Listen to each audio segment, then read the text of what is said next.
పరిశుద్ధ నామమునకు మహిమ చెల్లును గాక. మరొక వాగ్దానంతో మీ ముందుకు రావడానికి ప్రభు చూపిన కృపను బట్టి ప్రభువుని నేను కనపరుస్తున్నాను. ఈవేళ ప్రభు మనకి ఇస్తున్న వాగ్దానం ఇర్మియా గ్రంథం 15వ అధ్యాయం 21వ వాక్యం.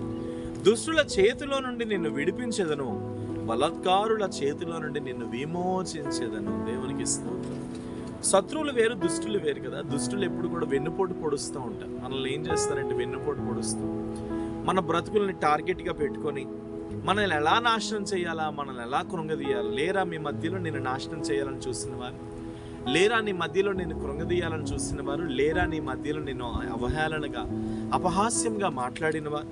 మీరు ఒక విషయాన్ని గుర్తుపెట్టుకోండి, దుష్టుల చేతిలో నుండి నిన్ను విడిపించడానికే నా దేవుడు సిద్ధంగా ఉన్నాడు.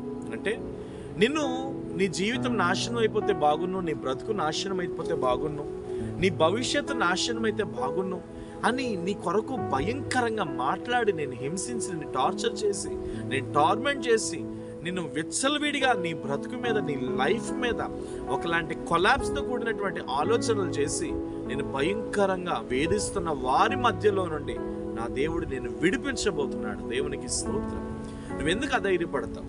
అదే కాదు, బలాత్కారుల చేతుల్లో నుండి కొంతమంది వారి జీవితాలు ఎలా ఉంటాయి అని అంటే వారు బలవంతులుగా మారిపోయి మనది వారు తీసుకోవడం, మనది వారు దోచుకోవడం, మన వస్తువు మీద వారు టార్గెట్ పెట్టడం, మన మనుషుల మీద వారు టార్గెట్గా పెట్టడం, మనకి ఇష్టం లేకపోయినా వారు మన జీవితంలో వచ్చి మన ప్రమేయం లేకుండా మన జీవితంలోనికి వారికి వచ్చి వారు మనకి నష్టాన్ని చేకూర్చడం వంటి వారు కూడా మన లైఫ్లో ఉంటారు. ఒకవేళ ఈ వాగ్దానం చూస్తున్న నీతో ప్రభు మాట్లాడుతున్న బిడ్డ, నీ యొక్క పర్మిషన్ లేకుండా నీ లైఫ్లో ఎంటర్ అయ్యి నీ లైఫ్ని పాడు చేసిన వ్యక్తులు ఎవరైనా కావచ్చు. నీ పర్మిషన్ లేకుండా నీ యొక్క జీవితంలోనికి, నీ జాబ్లోనికి, నీ వ్యాపారంలోనికి, నీ ఉద్యోగంలోనికి వచ్చి నీ నాశనాన్ని కోరుకుంటున్నటువంటి వ్యక్తులు ఎవరన్నా కావచ్చు. ఈరోజు వారందరితో ప్రభు మాట్లాడుతున్నారు. వారందరి విషయంలో ప్రభు నీతో చెప్తున్నాడు, బలాత్కారుల చేతిలో నుండి నా దేవుడు నేను విడిపించబోతున్నాడు, దుష్టుల చేతిలో నుండి నా దేవుడు నేను విడిపించబోతున్నాడు.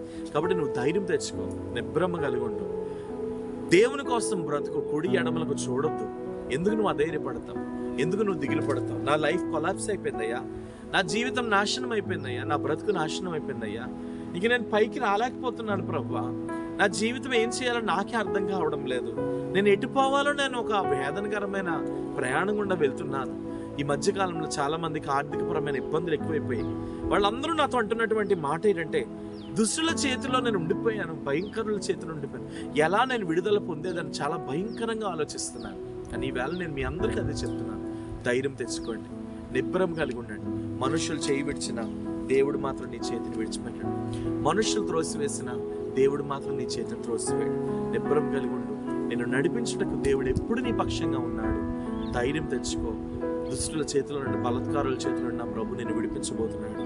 ఇదే ప్రభు అయిన యెహోవా వాక్ అని ప్రభు చెప్తున్నాడు. కాబట్టి నువ్వు వెనుదిరిగి చూడొద్దు. ఎన్ని శ్రమలు వచ్చినా, ఎన్ని కష్టాలు వచ్చినా ప్రభు కోసం నిలబడు. నీకు ఒక విడుదల రాబోతుంది. నేను విమోచించడానికి నా ప్రభు కలువరి శిలువలో తన ప్రాణమును పెట్టి ఉన్నాడు. ఆ పెట్టిన ప్రాణమే ఈరోజు మనకు విడుదల, ఆ పెట్టబడిన ప్రాణమే ఈరోజు మనకు విమోచన. ధైర్యం తెచ్చుకో. ప్రేమ, పరిశుద్ధము, నమ్మకమైన తండ్రి, ఎంతమంది అయితే ప్రభా దుష్టుల విషయమై, వారి బాణముల విషయమై వేదన పడుతూ, దుఃఖపడిపోతూ, మా బ్రతుకులేంది, మా జీవితాలేంది అని వేదన పడుతున్న వారి విషయంలో ఈవేళ ప్రకటిస్తున్న మాట ఇది ప్రభా. అయ్యా, మీరు దయచేసి కనికరించండి. దుష్టుల చేతుల నుండి నీ ప్రజలను విడిపించండి.